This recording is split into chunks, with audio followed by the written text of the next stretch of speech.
Hello my loves. Every now and then I ask you guys, what would you like me to do a video on? Today is going to be one of those videos. One of my clients named Cher has asked that I do a video on dealing with empathic stress. If you're an empath, what do you do to combat empathic stress? So we're going to get into that right now.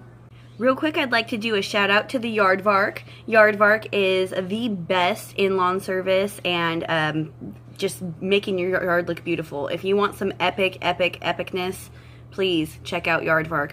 Their number is 559-216-8134, and they are in like the Fresno, Clovis area. Got my cool Yardvark shirt going on. Shaenna, why are you representing Yardvark? It's my uncle's company, yo, but no shit, he is like the legit yard service guy. If you guys are looking for somebody who's hardworking, gonna get it done, and gonna make it look absolutely phenomenal, you're looking at your yard and you're like, it needs help, Yardvark it, okay? That's again, if you're in Fresno, Clovis area, 559-612-8134. Don't have a dyslexic / numeralexic tell somebody a phone number, just so you know. Alright, thank you for that little commercial right there. Now back to our video. So we're going to be managing our empathic gifts, okay? How can we do that? Let me just tell you a little bit of background on me first of all. I have straight up been this way since I was a little girl. I'm talking little baby. I was seeing things, knowing things. When you're little and you're highly intelligent and you're seeing all this stuff and you're going around, I didn't like to hang out with adults or hang out with children. I only hung out with adults, okay? So I was like not even wanting to hang out with kids my own age. I wanted to be around adults. I sat quietly and drew and listened to what the adults talked about.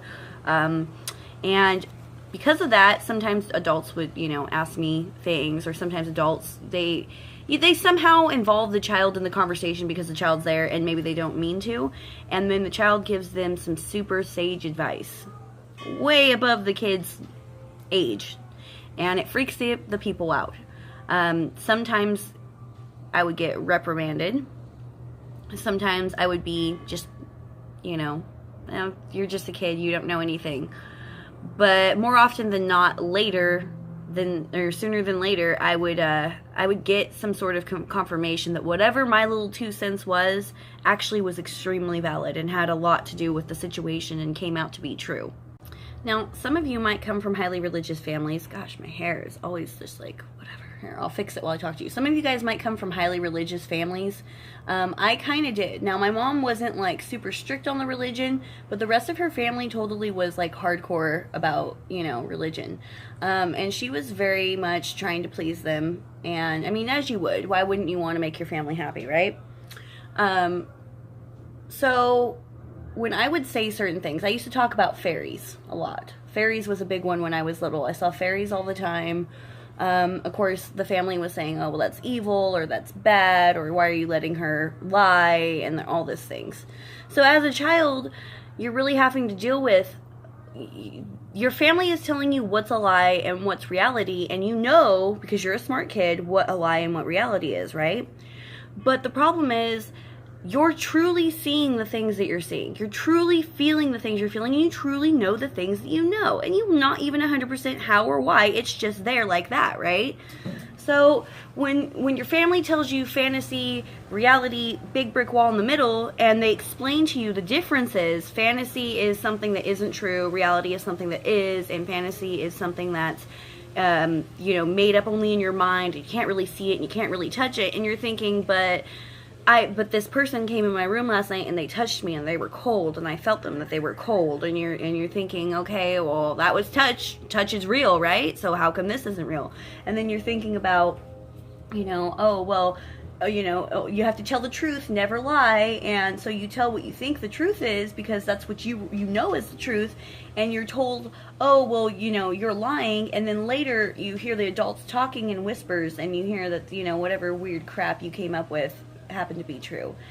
And so you're really trying to battle with yourself and thinking, well, am I crazy? Am I not? And then, you know, as time goes on, maybe people threaten you that maybe you were crazy because you're an empath, so you're extra emotional. Things just bug you. They get to you way more than than other people think that they should. And because other people don't validate that it shouldn't bug you like that, they feel like, you know, you're crazy or whatever. So now you're dealing with your whole life, literally having to reevaluate everything you think and do before you say it, before you do it, because you're not sure, even though you know, because you can see that it's real, you can feel that it's real, you can touch that it's real, nobody else can around you. And so you're having to reevaluate, am I crazy, am I sane, all the freaking time. It's like a constant battle that you're like,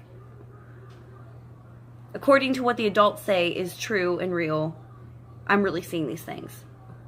But when I tell them what it is I see and feel and think, they tell me that I'm not. You see what I'm saying here? Okay, so I basically went through and was like, all right, every time I say something, whether I'm right or wrong, I get in trouble. People look at me weird. Now, I actually, despite what my family probably thinks, I actually wanted to be liked by them and considered normal. But I've always had super bad anger issues, super bad depression. I'm either really, really excited or I'm really, really down. It's one or the other. I don't really have like a cool middle, or I didn't. And I think that has to do with being an empath, because you're feeding off of everybody. So you're not just like, oh, you know, I feel happy today. And then you go into a room and people have been fighting. You're like, oh gosh, now I feel like completely upset. It's like, I was happy and now I'm just like, you know, dealing with their stress and their crap.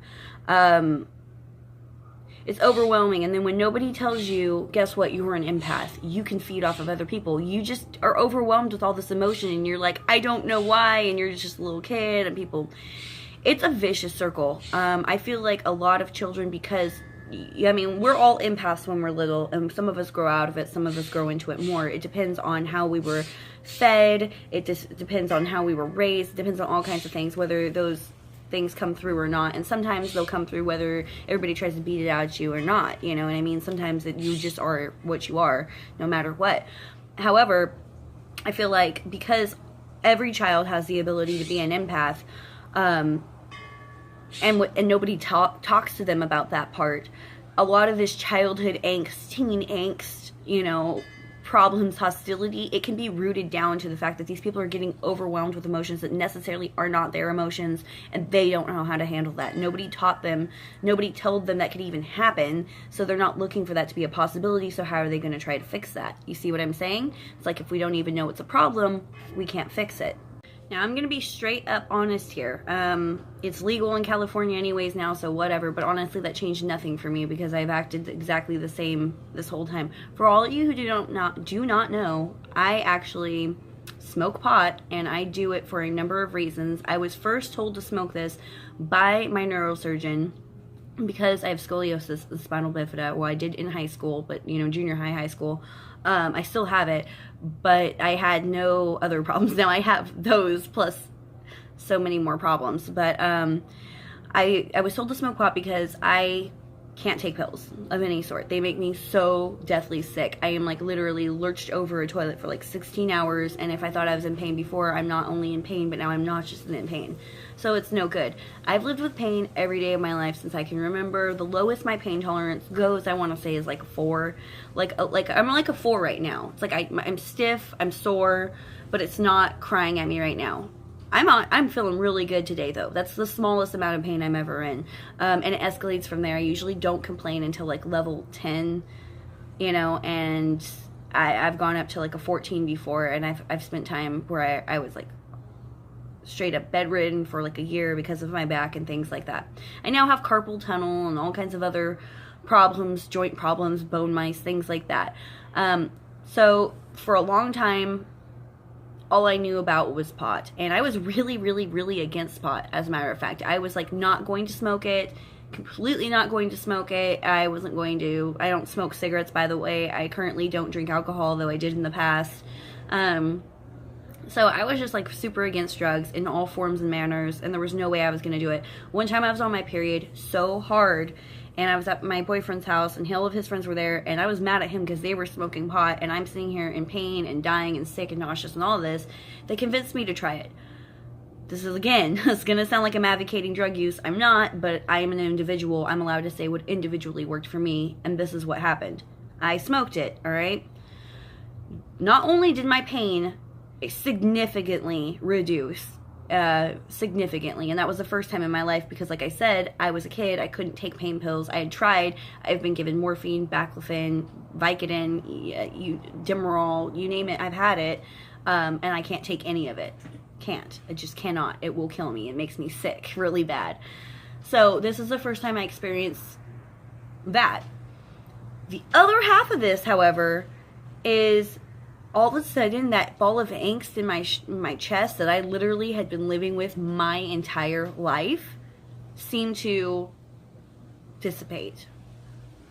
And of course I was high. And the first time you get high, you're really high, right? So I didn't know. I just thought that that was part of it. Okay, so years go on, blah, blah, blah. I still don't smoke anything else or do anything else, but I still do smoke weed. It came to the fact that I realized what was happening was, does it dull down your senses? Yes, it does. It dulls down your senses. But I needed my senses dulled, if that makes any sense. My senses are so heightened that I can collect information from, I could talk to people around the world, and I do, and I don't even have to see their face or anything. I do this thing called Periscope. I don't know if any of you guys have been on there. I haven't been on for a while, but I was doing psychic readings on Periscope. There's like, everybody has the same emblem. It's like a little egg looking like thing, and that's their emblem, and then whatever username. I was telling people specific details about their life, about their people in their lives, everything that was going on, and scaring the crap out of people because I can just tap in like that. Now that's me on pot. Me off of pot, I could probably tell me how many hairs you have on your head. Like, it's too much. It's too much. I can think about, you know, all the people that you've hurt in your life. I feel all of the different pain from everybody, whether it's physical or mental. I can't go into Walmart, just cannot. So it's too freaking overwhelming. So that was something that I knew about. That was the only thing I knew about until about 4 or 5 years ago. Then I got introduced into essential oils, and not just any essential oils. I got introduced into Doterra essential oils. Why are Doterra different than like what you can find at like Walmart or CVS or whatever? Okay, they're different because of how they're sourced. Doterra sources all of their plants from virgin ground. Virgin meaning it's never had pesticides, it's never had any chemicals, they do not spray anything on the plants. They literally plant the plant with human hands, grow it with water and sun and dirt, and that's it. And then they harvest it with human hands, and they steam, distill it, or cold press it the same day. And then it goes into 6 levels of testing. We didn't have Roman chamomile for 2 years because the flowers got too wet before they harvested. And because it was not optimal to harvest it with the flowers wet, they didn't do it, and the flowers died and all that, and we just didn't have it because they rather not have it than give a subpar product. So, when I met my Doterra lady, I had a puppy robbed from me. I'm not even kidding. And because of where I lived and the person came from out of town to get the puppy and all of this, because we had met up to possibly buy the puppy, purchase the puppy, and then they ended up, they showed up drunk. They ended up saying they were going to breed the dog, which was something I said they could not do because it was a mutt and it must be neutered. They said that they were planning on breeding it, which nobody needs that, right? This was an accident, let her as it was. They were saying they were going to lose the house. It started off the dog was going to live inside, and now the dog's going to live outside. They have a dog house for it. It was everything that I didn't want to hear. They ended up telling me. So because they drove from so far away, I literally left to the other room to go get $20 to be like, here's gas money. And they ended up taking not even the dog that they came to see. They ended up taking my only male, not the female that they came to see. So I was hysterical. I wanted my puppy back. I called the cops. Cops on this end, oh, it's out of our jurisdiction. Cops on that end, oh, it's out of our jurisdiction. Basically, nobody was going to help me. Very next day, I was going to a benefit to help save wolves, okay? I'm at a charity event to raise money to help save wolves. I'm supposed to be doing face painting, selling tie-dye, all this good stuff, right? I am an emotional wreck. For all I know, this baby is being abused. And by the way, I like animals more than people. I don't know what you know about me, but that's totally true. And so to me, this baby, this precious baby that's hurt no one, that is helpless and defenseless, is now at the mercy of whoever this horrible freaking person I just let take my puppy, right? I'm just beside myself with grief. This lady, she's like, have you ever heard of essential oils? I was like, no. Have you ever used them? No. You know, have you heard of Doterra? No. She's all, here, smell this. And she hands me a bottle. The bottle she handed me was one called Balance. This happens to be lavender. She opens the bottle, has me smell it. Whoa, you know, it's really strong smelling kind of, but I like it. I smell it a couple more times. She'll, you like that? That's good on you? And I'm like, yeah, it's weird. I'm feeling something right here. What is that? She's like, here, try this. And she takes it and she goes like this. And she'll, can I touch you? I'm like, yeah. And she puts a drop on the back of my neck. And she'll, here, try this too. And she puts a drop like this. Just one drop. Tells me rub my wrists together. And tells me to smell my wrist. Whew. And I felt something click in my brain. And I'm feeling it now, but it's a different, because this is lavender, so it's a different chemical mix, if you would follow me on that. And the click I felt was a good one. It was like a relief, but I felt it up here first, and it went, and it kind of washed over me, right? It was amazing. It was epic. And I was like, I gotta go sit down at my booth. I came back 10 minutes later and asked if I could try some more. She's like, sure, you know, and I'm thinking this is drugs or something. I don't even know. And at this point in time, I was just so, I'd been so upset for so long. My heart hurt so bad. The fact I was feeling any kind of relief at all, I just needed more of that. So she let me try another oil. I'm not sure what one it was, but I tried, by the end of the day, I tried 2 or 3. Now, the event was absolutely horrible. There was like nobody there. I think I made like 20 bucks. The bottle of that balance that she let me try was $35. I needed it. I wanted it so freaking bad. I didn't know if I was going to use it ever again, but I needed it. I needed it. Because right then and there, it was working. She made a deal with me. She had a mini bottle that she wasn't really supposed to sell. It came from a different pack. It was an Aroma Touch kit or whatever. But she knew I really needed it, and so her compromise was, here. This is a fresh bottle. It's only this much. 15 bucks. Here you go. Whatever. I was super happy. She was decently happy. About a year later, she calls me to see how is that oil doing. I was like, oh. I look over, and it's sitting on the shelf. Dust has gathered, and I'm thinking, if you're asking, you know, how's it doing on my shelf, it's doing really good. It's happy there. And she's like, why don't you try to use it? Now, let's be honest. At this point in time in my life, I was in an abusive relationship. I had been running around from friend to friend to friend, and I had been living with this particular friend for about a year. Well, group of friends. It was like a commune for artists.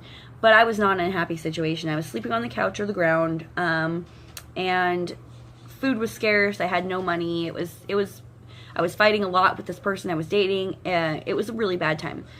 So despite myself, I decided, yeah, okay. And I put the oil on. I started doing it in the morning. She told me put it on the bottom of my big toe, put it on the back of my neck, put it on my wrist. So I started doing that. I started being able to handle things better, just in general. And I started knowing that as an empath, I wasn't allowing my emotions to be taken over by other people's so easily. I'm not even kidding. And you guys are like, wow, finally she gets back to the empath thing. No, this is all relevant. She ends up texting me, would I like to do a party? I said, sure, but I have no friends to have the party anyway. We go to a public place. Nobody shows up at me. I have like 20 bucks my name again. I buy the cheapest bottle there, bottle of lemon, because I don't want her to come out and throw this whole party just for me and not sell anything, even though I'm sure the $10 did not fix anything, right? But in my mind, at least I participated or whatever. So I bought a bottle of lemon. She says, drink it in your water. Okay, so I start drinking it in my water every day. I started losing weight. Okay, which I didn't know that was going to happen. I found out it was detoxifying my body, which at the time I was drinking. I needed the detox. I didn't even know it. I started handling things better. So I'm losing weight. I have more energy. I'm happier. I'm handling things better. Between the 2 oils, I'm feeling like I have magic. I'm not even kidding. I was like, a little bit in my water, a little on me. A little in my water, a little on me. A little in my water, a little on me. Here's the kicker. People around me started noticing that I was acting better, that things were handled better. Long story short, I end up getting into it. Now let me show you some of my favorite oils. Every oil can help, okay? There's not an oil out there that cannot help, but certain oils do better things for different purposes. Like wild orange is gonna pump you up, not calm you down, all right? That's just fact. So, if you know as an empath, you're going somewhere with people that typically you're stressed out afterwards, let me give you some info on some things that you can put on beforehand. Okay, so obviously the first one that I'm going to talk to you about for calming down is a really easy one, and that's lavender, okay? lavender oil, right? And you'll notice it has supplement facts on it, and that's because you can take this internally as well. There are a million uses for lavender that have nothing to do with being an empath, and I'm not going to talk to you about those right now. We have other videos for that. But when I'm going into a situation where I know I'm going to be really overwhelmed, this is where I would just keep it in my purse, because lavender is pretty much pleasing to almost anybody. And I did not like lavender until I tried Doterra, and I found out that's because I don't like fake lavender. When you go into the store and buy something, it could say 100% lavender. Chances are it's got 10% real lavender, and the rest is some sort of carrier oil. It could even be alcohol. Plus, did they grow it on the side of the road? Who knows what kind of free radicals and crap is in that lavender oil? Did they like grind down the bits of lavender with some metal device? Is there chunks of that in there? I mean, you never know. So I only advocate for Doterra. I want to be extremely, extremely, extremely clear on that. Do not go out into the store and buy some random oil off the shelf and start eating it and then call me and tell me you got sick, because that's not my problem. Doterra only, like straight up Doterra, and I will leave the description to where you can buy this down below. I personally sell this now. I've used it for 4 years, and I've been selling it for like 2, and I've smelled other oils, I've tried other oils, only Doterra. Anyway, so how I use this, like I said, is many, many ways. You put it on your wrist, smell it. You could put it on your chest. You could put it, you know, on your temple, on the top of your head. You know, if you're having empathic pain, like actual third eye pain, cranial pain, I would put a drop right there, I'm serious. I mean, because this is actually pain relieving too. Lavender just naturally does that. I said I wouldn't talk about its other properties, but it was relevant. So yeah, you know, if you're having like a headache and you think it's due to too much psychic stuff coming in, try some lavender. Again, another good place to put it is on the bottom of your big toe, and I totally would show you that, but my toenails look like crap, and my bottom of my feet are dirty. So you know what the bottom of your big toe looks like. Put a drip on there. You're all good. The next one, okay, basil. Basil is really good for protection. A lot of people who do magic use basil, holy basil, things like that. I can't tell you about this. This is probably my favorite one. Like, out of all of the plants and everything, like, I don't know. It's hard for me to pick, but there's something about basil that I love, love, love, love. It also has pain relieving qualities. And I like putting it on my third eye because it seems like it kind of just makes me feel good. And then also I put it on my temples, and the smell kind of wafts around my face and makes me feel nice and calm. Again, if I'm going into, let's say I have to go into Walmart. We all know how much I hate that place, right? But I live in a town where we call it the mall here because we don't have anything else. So say I have to go there. You can bet I'm putting on a few oils. I might put on balance first. I might put on lavender and then basil. I might put on a whole slew of oils, but I'm going to walk into that place feeling zen, smelling wonderful, and I'm going to be able to walk out without collecting all that negativity on me, because this is actually going to help create a barrier to stop other people's energies inflicting us. Okay, it's just going to create that barrier for us. It's like the smell barrier. And you're like, how can that work? Trust me, people have been using oils since the dawn of time. Ancient Egyptians, they actually would protest if they couldn't get their essential oils, because even the slaves, they were like, the essential oils are key to our health. Okay, so this is not some new thing. This is a very, very old thing that people have been using forever. The next oil I would like to say is rosemary. If you are somebody who's magical, I'm sorry, my nails look nasty. I straight up, I make hella black bath bombs. I'll show you later. I actually made a video about that. I've got proof coming on. You guys will see. But anyways, so rosemary, if you guys know anything about, again, magic and stuff like that, rosemary is used a lot. If you don't, that's fine. But rosemary, it helps protect you. It also helps get bugs away from you and things. So if you're feeling like you've got a lot of negative energy on you and you're an empath and you're going to go into a situation where you know those people have a lot of negative energy, I would protect myself maybe with some rosemary. You can also do a little satchel that has a little bit of sea salt and a little bit of rosemary or some rosemary oil in it, and you just wrap it up in like some cloth. You can put it in your bra, you could wear it as a talisman, you could put it in your pocket. It's something that's actually creating a magical barrier around you.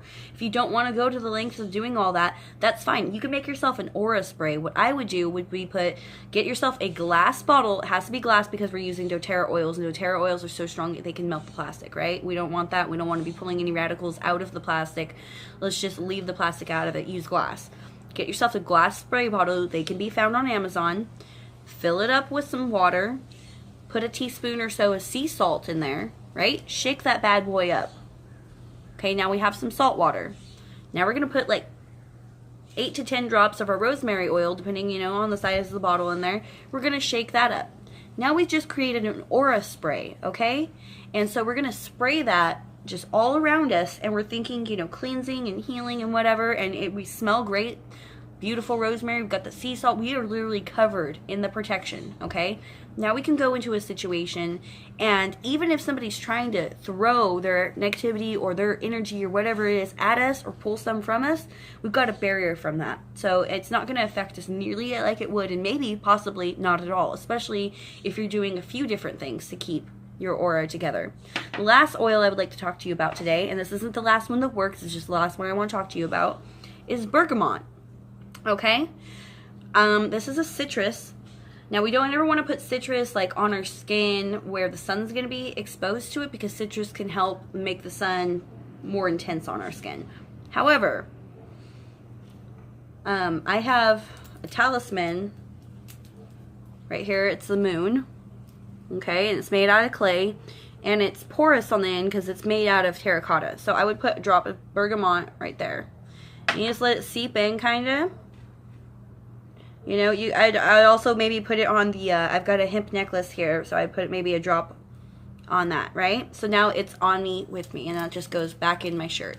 Or you take a drop of bergamot. I got 2, but who cares? They say no harm can come to you if you have a drop of bergamot in the palm of your hand. Not to mention, it smells amazing. And if you have PTSD like me, you're going to want some bergamot in your life because it severely helps with PTSD. I'm not even joking on that. Gosh, here I am talking about all the other things. It's okay, though, because you know what? I feel like a lot of empaths have PTSD because we hold on to that so much. I'll have a blend recipe up for PTSD later, too, on a different thing. But bergamot on its own, it's amazing. So these are some oils that you can protect yourself with. Now I'm going to get into stones and talismans. Okay, my loves, so the next thing I want to talk to you about is talismans. So I think you've seen me wear this, right? Let's give you an up close and personal. This is my labradorite. Right. So these are my things I got on here. I used to wear a silver chain talisman, and I'll tell you what, I've gone through so many silver chains, it's not even funny at this point in time. I have a fairy and a vial that are the original talisman I would wear, and they've been on my dresser for way too long, so I'm going to get another chain just for those that's silver, and then I'll have dual chain. But typically I only ever wore one. However, why are talisman important, and why do I try to keep it near me? Okay, a lot of people, they get a talisman, and I mean, it's still helping me in aura, being just here, being visible. I get a lot of positive comments on it. That actually helps you. Anytime somebody is positive or nice to you, that helps you. That actually brings you up no matter if you feel like you need it or not. But when I'm feeling really weird, really down, really, there's something not right about this place, this goes right here in between my boobs. Not even kidding. It's right there. And that's where it lives, right next to my heart. I would suggest your talisman go anywhere from heart and up, okay? I like that it touches right here, kind of on my heart, but I mean, it works anywhere from here and up.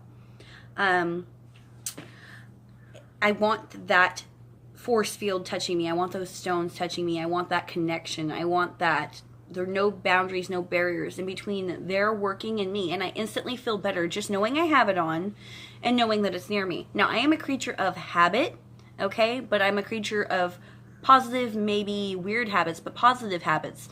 So I wake up and I make my bed because I like my bed made, because I don't like to walk into my room and it to be all chaotic, because it was for so many years, and there were so many years I didn't have a bed. I feel it's the least I can do is make my bed now that I have one, right?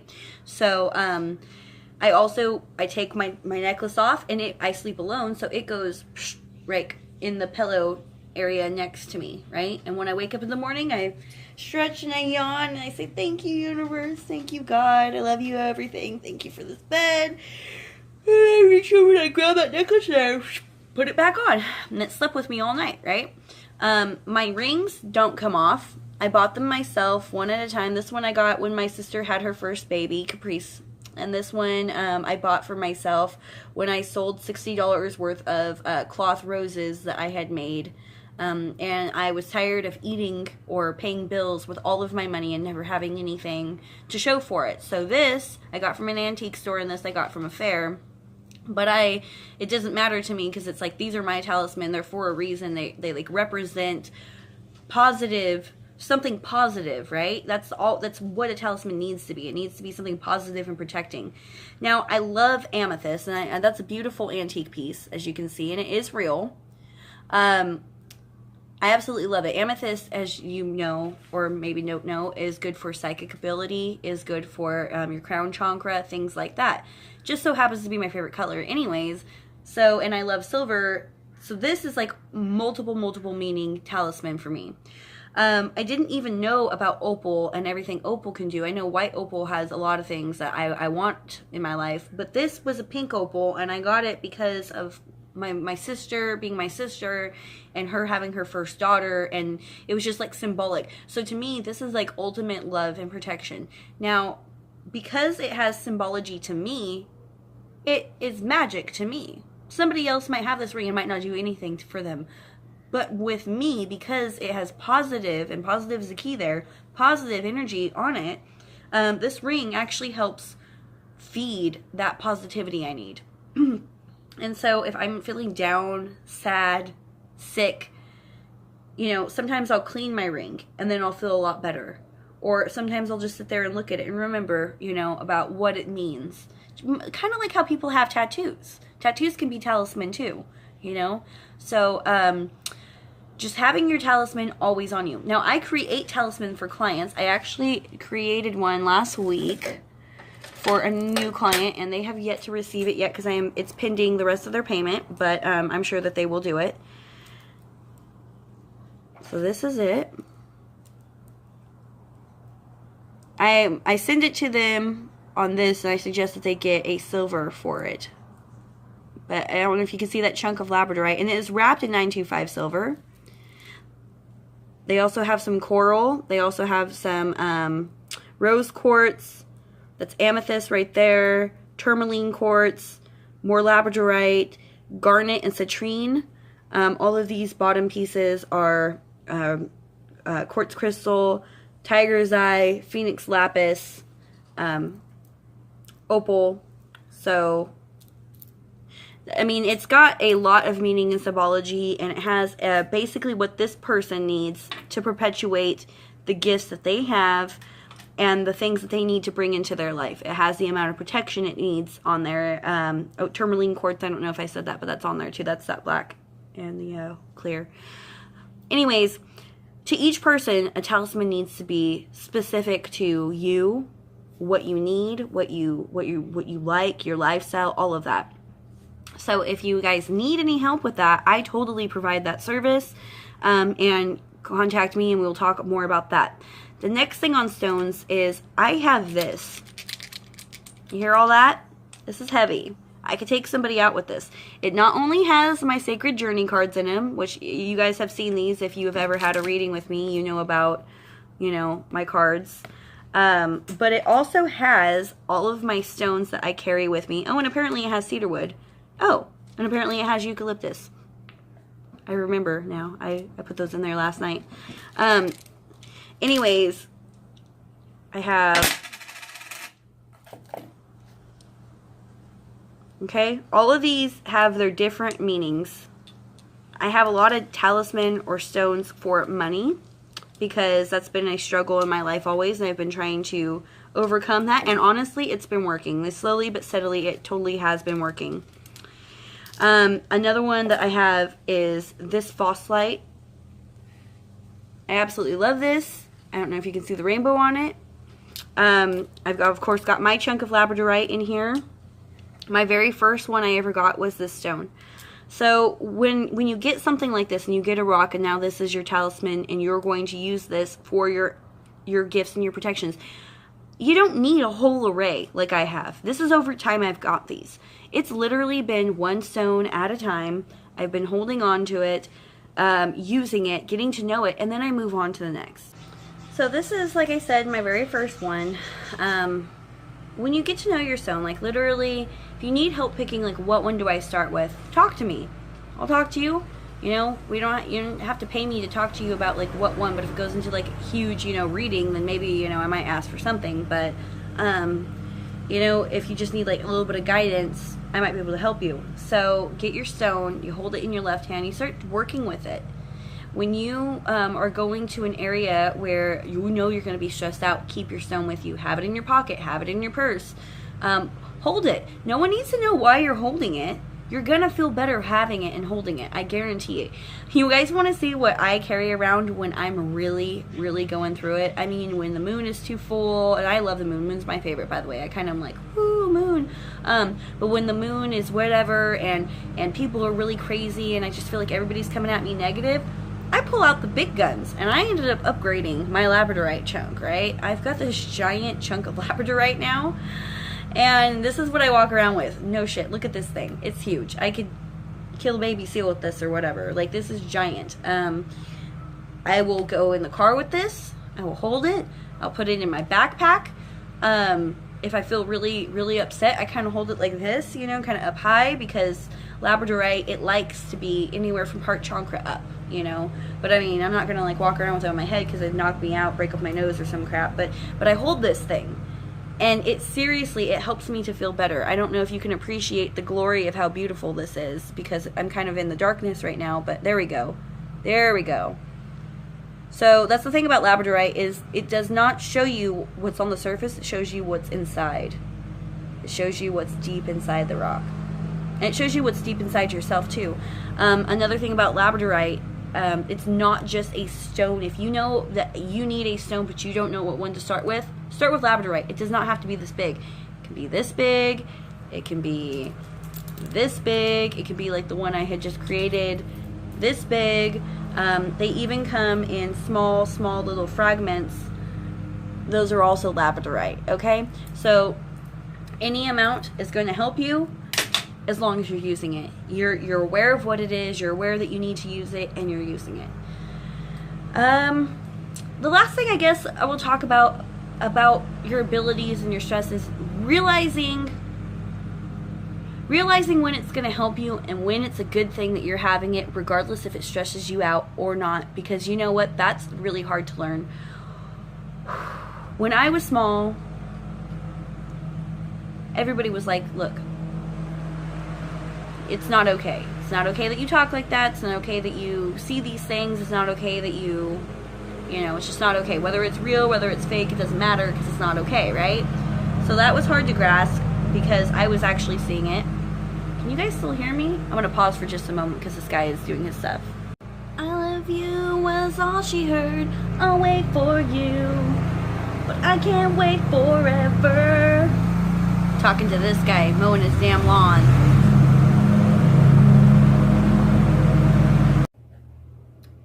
Okay, so definitely we need to learn to see the difference between it being a gift and a curse. That's something I've had to deal with my entire life. I literally had a point in time where I prayed to Jesus, because I grew up, Christian. Please God, if this is bad, take it away from me, because I don't want to be evil. I don't want to not go to heaven because of a gift. So learning the difference between, is it a gift or it's a curse, that's really huge. Notice when your higher self is trying to talk to you. Is your higher self warning you right before something bad happens? Because you should listen. Is it telling you, gut instinct that, this person is a bad person and you really like that person and you don't want to think that about them, but then that person ends up doing something really horrible to you? You know what I mean? So we need to listen to our higher self. It's sitting here talking to us for a reason. It's not talking just because it has nothing to say. It's telling us things that are going to save us. So let us save us. Noticing, like I said, is it a gift or is it a curse? And then seeing the signs that you listened and it worked out in your benefit is huge. Because when you start acknowledging things, you say stuff to yourself, by the way. I want you to talk to your higher self. I want you to say, self, or however you talk to yourself, be like, my psychic mind is always 100% accurate, and it tells me what I need to hear 100% of the time. It's always accurate, it is always on point, and it always lets me know everything I need to know, everything that will help my clients, everything that will let me know what I need help with. So you talk to your higher self, and you let it seriously project right into you, because it can just willy-nilly about and try to talk to you, hey, but you're not always going to listen. So let's tell it that we're open to listen. I'm here, I'm open to receive, please talk to me, please help me. And let your empath gifts be a gift to you. When you walk into a situation, you get that knot in your stomach, and you get that tingle up your spine, and you get that feeling that you shouldn't be here. Listen, I don't care if it's a family reunion. You need to get the hell out of there. For all you know, Uncle Tommy's got the gun, and he's been polishing it all day because he can't wait for, you know, Aunt Janet and whoever else to show up because they owe him however much money, and he's going to blow their head off because he's been off his meds and nobody knows anything. You don't know. But guess what? Universe knows. God knows. Your higher self knows. And if it's trying to stop you from doing something, it's not trying to stop you from doing something because it doesn't want you to be happy. That's not the point. And I struggle with that all the time. Wanting something, wanting to do something, getting my hopes up. You know, I've had trips planned that I had to cancel and all kinds of things because something happened. And it takes a lot out of you to say, okay, I'm not going to be upset over this because I know, even if I'm not sure what it is yet, there is a very good reason I was not allowed to go do that thing. Most of the time, you avoided catastrophe, you avoided injury, or there was simply something better that you got to do instead, that you're so glad you got to go to do that instead because you were free, because you didn't go to the other thing, because whatever faulted and you couldn't go. So talking to your higher self and using this, it's going to help. Now, meditate. People meditate in different ways. I don't always just sit there with my eyes closed and meditate. Actually, I project and see things better with my eyes open. So I project and meditate with my eyes open. But I meditate when I sing, I meditate when I draw, when I create anything, sewing, literally, whatever it is that makes you happy. You can meditate while you go on a walk, while you jog. There's different ways to meditate. And the reason why meditating is an important part of being an empath, no matter how you do it, no matter how it comes about, is because it allows you to relax your mind, and it allows your higher consciousness to take kind of center stage and show you things that you might be missing. One thing that blows my mind is I talked to somebody one time and they told me they can actively think of nothing. I'm like, what does nothing sound like? To me, I can't actively think of nothing. I am always thinking of something. Even when I go to bed at night, I have to focus on listening to the sound of the fan or something, or I have dialogue in my head constantly. I have pictures in my head constantly. Several different things going on in my head constantly. So for me, I can't actively think of nothing. I must actively think of something, but the something can be nothing. So if you are one of those people who you just want to calm down your mind and just feel that peace for once and know what it is, just to like kind of stop thinking for a moment. There's no such thing as stopping thinking, but there is letting yourself actively think of nothing. And that was a conversation I had with my twin flame the other day, that we went round and around on what the heck that meant, because I was trying to explain to him, no, they explained to me they think nothing. And he said, yes, but there's a difference between having zero brain activity and be actively thinking of nothing. You don't want to have zero brain activity to where you can't think. You want to have the ability to relax when you need to. So he suggested to me, have them listen to the sound of their breathing and concentrate on the sound of their breathing, concentrate on the feeling of their breathing. So if you want to meditate and you're like, how do I meditate and get to my mind to that part of nothing where I feel like, okay, now I'm calm, now I can go out into the world and do whatever. Sit there for 5 minutes, eyes open or closed, however you feel. Be relaxed and concentrate on your breathing. Breathe in and out, and just like think about it. Think about how it feels. Picture it in your mind's eye, what the breath feels like, what it looks like. Eventually, your brain's going to calm down to a point where you're feeling very good and you're practically thinking of nothing. Because if you're like me, that's like a vacation in itself, to be able to calm down 8 of the 12 TVs going on in your head at once, right? So, So yeah, those are my little tips on being an empath and how to, I guess, help yourself if you're feeling overwhelmed. Realize though that it is a gift, and if you tell yourself, my second mind always shows me when there's change on the ground. I will always find money and change. Now, you got to look at the ground every now and then, but you're going to start finding change all the time. You're going to be really astonished about it, and you're like, wow, money comes easily and frequently to me. This is amazing, you know? If you're one of those people who, you know, whatever it is that you need, use your psychic mind for you. Don't let this be a curse. Let it be a gift. When you start feeling your brain twist and warp into kind of the negative, stop it. Pull it back, feed it some positive, and continue on, you know? So it takes you. It's a change that has to happen with you. Doesn't matter what guru you listen to, me or the next guy, it doesn't matter. You have to actually follow through with the steps. Just like the oil, when I was telling you the story about the oil, when she called me, it had been sitting on my shelf. Now the oil really helps, but it doesn't help if you don't put it on. The stones, the talisman, I have to wear it every day for it to work. You know, if I'm not wearing it, it doesn't work. If I really need the extra help, I carry my giant stone with me. I don't always need that much help. Sometimes I carry my smaller stones, my smaller rocks in my bag, in my purse, whatever.